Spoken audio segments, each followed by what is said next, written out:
Hello everyone, welcome to Vandana academy. तो जैसा कि आपकी हिंदी की क्लासें चल रही हैं अभी सीटेट के लिए, और आपको डेली पीवाईक्यू मिल रहे हैं। पीवाईक्यू के साथ साथ अभी कुछ टॉपिक भी हैं आपके जो भाषा से संबंधित है, वहाँ से आपके प्रश्न बनते हैं। जैसे कि भाषा के कौशल हैं, तो इस पर कल मैंने आपको एक वीडियो दी थी छोटी सी। उसमें सिर्फ आपको मैंने ये समझाया था कि आपके जो भाषा के कौशल हैं वो कौन कौन से हैं। ठीक है, आज हम चर्चा करेंगे कि ये जो भाषा के कौशल है पूरे हम डिटेल में पढ़ेंगे। आपके ये 4 कौशल हैं। ठीक है, आपको मैं एक बार दिखा दूं कि इसके अंतर्गत हम क्या क्या पढ़ेंगे। और यानी आपका जैसे श्रवण कौशल क्या है, और इसके साथ श्रवण कौशल को विकसित करने की जो शिक्षण विधियाएं हैं, वाचन कौशल को भी शिक्षण विधियाँ क्या है, इसको विकसित करने की पठन कौशल क्या है, पठन कौशल को विकसित करने की शिक्षण विधियाँ कौन कौन सी है, लेखन कौशल क्या है, लेखन कौशल को भी विकसित करने की कौन कौन सी शिक्षण विधियाँ हैं। और इसके साथ साथ हमने कुछ प्रश्न भी लिए हैं। ठीक है, इन प्रश्नों को भी हम हल करेंगे। जैसे बोलना कौशल में क्या महत्वपूर्ण है आपका, और ये हमने कुछ प्रश्न भी लिए हैं। इन प्रश्नों को भी हम सॉल्व करेंगे। तो आप वीडियो के लास्ट तक अवश्य बने रहें। चलो शुरुआत करते हैं। ठीक है, शुरुआत करते हैं। आप अगर चैनल पर पहली बार जुड़ रहे हैं तो चैनल को सब्सक्राइब भी अवश्य कर लें। डेली आपको इसी तरीके से वीडियो मिलती रहती है। साथ ही साथ मैं जो भी आपके पीवाईक्यू करवाती हूँ तो पूर्ण पेडागोजी पर आधारित प्रश्नों को आपको सॉल्व करवाती हूँ मैं। ठीक है, जो भी पेडागोजी की चीज़ें आती हैं, जहाँ से भी आपके भाषा के प्रश्न आते हैं, ठीक है, तो वहाँ मैं प्रश्न में भी समझा देती हूँ। लेकिन मैंने सोचा थोड़ा सा आपको टॉपिक पर भी वीडियो मिलनी चाहिए, और जल्द ही आपको, ठीक है, शिक्षण विधियों पर भी वीडियो मिलेगी कि भाषा में आप किन किन शिक्षण विधियों का प्रयोग कर सकते हैं। तो चलो शुरुआत करते हैं। सबसे पहले बात करते हैं भाषा के कौशल की। ठीक है, तो भाषा का जो भी कौशल है कल हम चर्चा कर चुके हैं। ये आपका LSR और W। ठीक है, LSR W ये हमारे 4 कौशल होते हैं। और सबसे पहले बात करते हैं। भाषा हमारे जीवन का अति महत्वपूर्ण अंग होती है। हर व्यक्ति को अपने विचार और भावों की अभिव्यक्ति के लिए एक माध्यम की आवश्यकता होती है। यानी भाषा क्या है, भाषा जीवन का एक महत्वपूर्ण अंग है, और प्रत्येक मनुष्य को अपने विचार और भावों को अभिव्यक्त करने के लिए एक माध्यम की आवश्यकता होती है। और जिस माध्यम से वो इन्हें प्रकट करता है वो क्या कहलाती है, हमारी भाषा कहलाती है। और भाषा के भी कौशल हैं, और ये 4 हैं आपके। मनुष्य एक सामाजिक प्राणी है, और समाज में अन्य व्यक्तियों से संप्रेषण स्थापित करने के लिए वह बोलकर या लिखकर, ठीक है, या तो बोल करके करेगा अपने भावों को व्यक्त संप्रेषण के लिए, या फिर लिखकर अपने भावों एवं विचारों को अभिव्यक्त करता है, तथा सुनकर या पढ़कर दूसरों के विचारों को ग्रहण करता है। ठीक है, बोलकर और लिखकर क्या करता है, अभिव्यक्त करता है, और सुनकर और पढ़कर क्या करता है, विचारों को ग्रहण करता है। तो इस प्रकार भाषा के 2 अभिव्यक्तात्मक कौशल हैं, बोलना और लिखना। और भाषा के 2 ही ग्रहणात्मक कौशल हैं, सुनना और पढ़ना। इस पर हम चर्चा कल की वीडियो में कर भी चुके हैं कि अभिव्यक्तात्मक है आपके कौन कौन से हैं, बोलना और लिखना। यानी हम जो भी व्यक्त करेंगे, अपने भावों को व्यक्त करेंगे तो बोल करके कर सकते हैं या फिर लिख करके कर सकते हैं। और जब हम दूसरों के विचारों को ग्रहण करेंगे, दूसरों के भावों को ग्रहण करेंगे, तो इसके ये कैसे करेंगे, या तो सुन करके कर सकते हैं, या उसने जो भी लिखा है उसको पढ़ करके कर सकते हैं।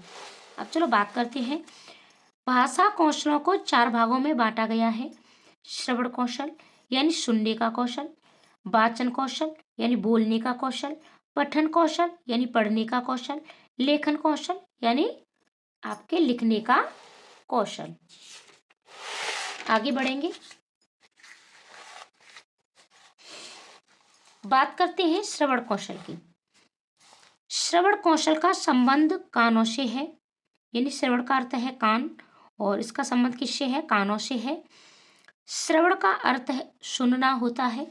ये आपका ग्रहणात्मक कौशल है। अभी हमने बात की थी कि सुनने से हम दूसरों के विचारों को क्या करते हैं, ग्रहण करते हैं। श्रवण कौशल अन्य भाषाई कौशलों का आधार प्रदान करता है, यानी अन्य कौशलों को ये क्या करता है, आधार प्रदान करता है। यह व्यक्तित्व के विकास में भी सहायक है। ठीक है, जो लोग सुन नहीं पाते हैं, आप उनका पूर्ण व्यक्तित्व का विकास नहीं होता है, तो ये क्या है कि ये हमारे व्यक्तित्व के विकास में भी सहायक है। अब बात करते हैं श्रवण कौशल विकसित करने की शिक्षण विधियां। कहानी सुनना, कहानी सुनकर भी करके भी ये श्रवण कौशल विकसित होता है। श्रुतलेख विधि, भाषण विधि, प्रश्नोत्तर विधि और कविता सुनना। ठीक है, ये सभी क्या है, इनसे हम श्रवण कौशल बच्चे में विकसित कर सकते हैं। और आपका प्रश्न भी यहाँ से पूछ लिया जाता है कि निम्नलिखित में से कौन सी विधियां हैं जो श्रवण कौशल विकसित करने में सहायक हैं या इनमें से एक नहीं है। यानी इन सभी में क्या है, इन सभी में सुनने का कार्य हो रहा है, तो ये हमारी सभी श्रवण कौशल इनसे विकसित होता है। आगे बढ़ेंगे हम। अब बात करते हैं वाचन कौशल यानी मौखिक अभिव्यक्ति। वाचन का अर्थ है यानी बोलना। ठीक है, वाचन का अर्थ है बोलना या फिर मौखिक अभिव्यक्ति। वाचन कौशल या मौखिक अभिव्यक्ति भाषा का वह रूप है जिसका सबसे अधिक प्रयोग होता है और सबसे अधिक प्रयोग हम बोल करके ही करते हैं। वाचन या मौखिक अभिव्यक्ति कौशल को उत्पादक कौशल भी कहते हैं। ठीक है, इसको क्या कहते हैं, उत्पादक कौशल भी कहते हैं। वाचन कौशल विकसित करने की शिक्षण विधियां। अब वाचन कौशल को हम किस तरीके से विकसित कर सकते हैं, वार्तालाप। ठीक है, ज़्यादा से ज़्यादा आप बच्चों के साथ वार्तालाप करिएगा और बच्चे जब ज़्यादा वार्तालाप करते हैं तो ये क्या है, मौखिक अभिव्यक्ति होती है। बच्चे की कहानी या कविता कहना, आप बच्चों से कहानी कहने के लिए आप प्रेरित कर सकते हैं, कविता कहने के लिए प्रेरित कर सकते हैं आप बच्चों से, यानी ये सारी चीज़ें सुन सकते हैं। ठीक है, चित्र का वर्णन, आप कोई भी बच्चे को चित्र दे दीजिए और चित्र का क्या करेगा बच्चा, चित्र का वर्णन करेगा, तभी वो क्या करेगा, मौखिक अभिव्यक्ति करेगा। वाद विवाद प्रतियोगिता है आपकी, यानी दो बच्चों में, टीचर में, यानी आप वाद विवाद करवा सकते हो, नाटक करवा सकते हो, किसी घटना का वर्णन करवा सकते हो। ये सब क्या है, ये सभी वाचन कौशल यानी मौखिक अभिव्यक्ति को विकसित करने की विधियाएं हैं। अब बात करते हैं पठन कौशल की। तो साधारण अर्थ में पठन कौशल से तात्पर्य है कि लिखित भाषा को पढ़ना। पठन कौशल ग्रहणात्मक कौशल है, यानी पठन कौशल कैसा है आपका, ग्रहणात्मक है। यानी हम किसी चीज़ को, जो भी हमारे सामने लिखित होती है, किसी ने अपने भावों को लिखा है, उसको हम पढ़ते हैं। ठीक है, तो क्या है, यानी उसके भावों को ग्रहण करते हैं। यह शब्द भंडार में वृद्धि करने में सहायक है। पठन कौशल में विद्यार्थी पढ़ने के साथ चित्रों को भी देखता है, जिससे उसके ज्ञान का सामान्यीकरण होता है। यानी वो जो भी ज्ञान सीखता है तो उसका साथ ही साथ सामान्यीकरण भी होता जाता है। अब इसकी क्या शिक्षण विधियाँ हैं, तो सबसे पहले पढ़ने में देखो और कहो विधि, इसका भी प्रयोग कर सकते हो। यानी आप बच्चों से वाक्य विधि, छोटे छोटे वाक्य आप बच्चों से पढ़वा सकते हो, पूर्ण करवा सकते हो। कहानी विधि, कहानी पढ़ने के लिए कर सकते हो। वर्ड बोध विधि, ये सारी चीज़ें क्या हैं, पढ़ने से संबंधित होती हैं आपकी। फिर है आपका नंबर 4 लेखन कौशल। ठीक है, लेखन कौशल द्वारा व्यक्ति भावों की अभिव्यक्ति करता है। लेखन कौशल विकसित करने की शिक्षण विधियाँ। अब इसकी भी क्या शिक्षण विधियाँ हैं जिससे हमारा जो लेखन है बच्चे का वो ज़्यादा से ज़्यादा विकसित हो सके। तो सुलेख, आप बच्चे से सुलेख का अभ्यास करवा सकते हो, जिससे बच्चे का राइटिंग भी अच्छा होगा और लिखने की भी प्रैक्टिस हो जाएगी। श्रुतलेख, यानी श्रुतलेख क्या होता है कि जब टीचर बोलता है और बच्चे लिखते हैं, लेखन का अभ्यास करवा सकते हो। या फिर स्वतंत्र अनुकरण विधि, स्वतंत्र रूप से बच्चा अनुकरण करके लिखता है, तो ये भी क्या है, ये सारी चीज़ें आपके लेखन कौशल को विकसित करती हैं। अब हमने कुछ प्रश्न लिए हैं आपके लिए, तो इन प्रश्नों को देखेंगे। सबसे पहला प्रश्न है आपका, अगर आपने कल वाली वीडियो नहीं देखी है तो कल वाली वीडियो भी आप अवश्य देखें। ठीक है, और जो भी मैं PYQ आपको लगवा रही हूँ तो आप सारी PYQ अवश्य लगाएं अगर आप चाहते हैं कि भाषा में आपके पूरे नंबर आए। आपकी 2 भाषाएं होती हैं, ठीक है, और दूसरी भाषा आपकी चाहे कोई सी भी भाषा हो, लेकिन अगर आप ये भाषा के कौशल पढ़ते हो तो वहाँ भी ये आपके मतलब पूर्ण सहायक होंगे यही सारी चीज़ें। तो बोलना कौशल में महत्वपूर्ण है, यानी बोलना जो कौशल होता है उसमें सबसे महत्वपूर्ण आपका क्या है, मधुर वाणी, संदर्भ एवं स्थिति के अनुसार बात कहना, स्पष्ट एवं शुद्ध उच्चारण, आलंकारिक भाषा का प्रयोग। तो राइट आंसर आपका क्या होगा, राइट आंसर आपका हो जाएगा नंबर 2, यानी संदर्भ एवं स्थिति के अनुसार बात कहना। ठीक है, अलंकार यानी व्याकरण का प्रयोग आपको नहीं करना है, स्पष्ट एवं शुद्ध उच्चारण, तो ये भी क्या है कि अगर आप इसी पर ध्यान देते रहोगे तो बच्चा संदर्भ और स्थिति के अनुसार अपनी बात को नहीं कह पाएगा। अगला प्रश्न देखेंगे, प्राथमिक स्तर पर बच्चों में लिखने का कौशल इस सीमा तक हो कि वह यानी आपको लिखने के कौशल को किस तरीके से बढ़ावा दे सकते हो, यानी क्या सबसे ज़्यादा महत्वपूर्ण है लिखने के कौशल में। मानक वर्तनी में लिख सकें, सुंदर अक्षरों में लिख सकें, छोटी कहानी लिख सकें, विभिन्न उद्देश्यों के लिए लिख सकें। तो राइट आंसर आपका क्या होगा, नंबर 4, यानी विभिन्न उद्देश्यों के लिए लिख सकें। मानक वर्तनी का ही प्रयोग नहीं करना है, बच्चा अपनी मातृभाषा में भी लिख सकता है।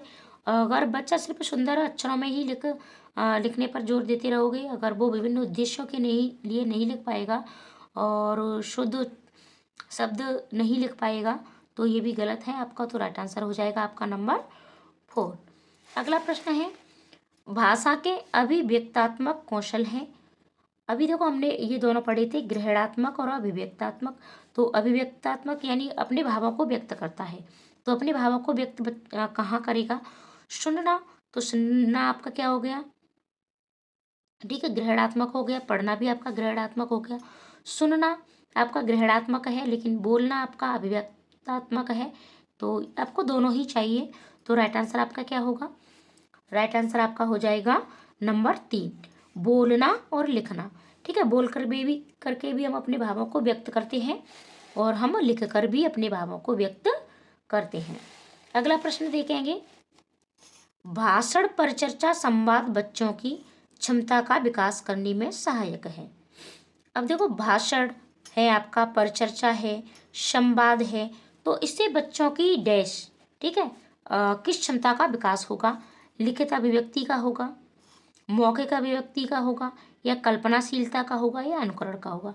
बच्चा जब कोई भाषण देगा, परिचर्चा करेगा, संवाद को कहेगा, तो इसमें अनुकरण तो है नहीं, क्योंकि वो स्वयं से ये सारी चीज़ें कर रहा है, कल्पना भी नहीं है आपकी, ठीक है, और लिखित तो है ही नहीं है। तो राइट आंसर आपका क्या हो गया, मौखिक अभिव्यक्ति। अगर आप चैनल पर नए हैं तो चैनल को सब्सक्राइब अवश्य कर लें, क्योंकि डेली आपको इसी तरीके से वीडियो मिलती रहती है। साथ ही साथ पीवाईक्यू भी आपको हिंदी के भी मिल रहे हैं, सीडीपी के सारे पीवाईक्यू आपको करा दिए गए हैं। आप प्ले लिस्ट में जाकर के सारी वीडियोज अवश्य देखा करें। और जल्द ही आपकी मैथ की क्लासें भी शुरू होने वाली हैं। जैसे ही हिंदी की प्रैक्टिस आपकी समाप्त होगी पीवाईक्यू, तो आपको मैथ के पीवाईक्यू कराए जाएंगे, और साथ ही साथ ईवीएस की क्लासें भी आपकी एनसीईआरटी बेस्ड शुरू होने जा रही है। 1-2 दिन में आपकी शुरू हो जाएंगी। तो चैनल पर बने रहें, वीडियो को ज़्यादा से ज़्यादा दोस्तों को शेयर भी कर दें, लाइक कमेंट करना बिल्कुल ना भूलें। ठीक है, तो मिलते हैं अगले टॉपिक पर अगली वीडियो में। आज के लिए इतना ही, धन्यवाद।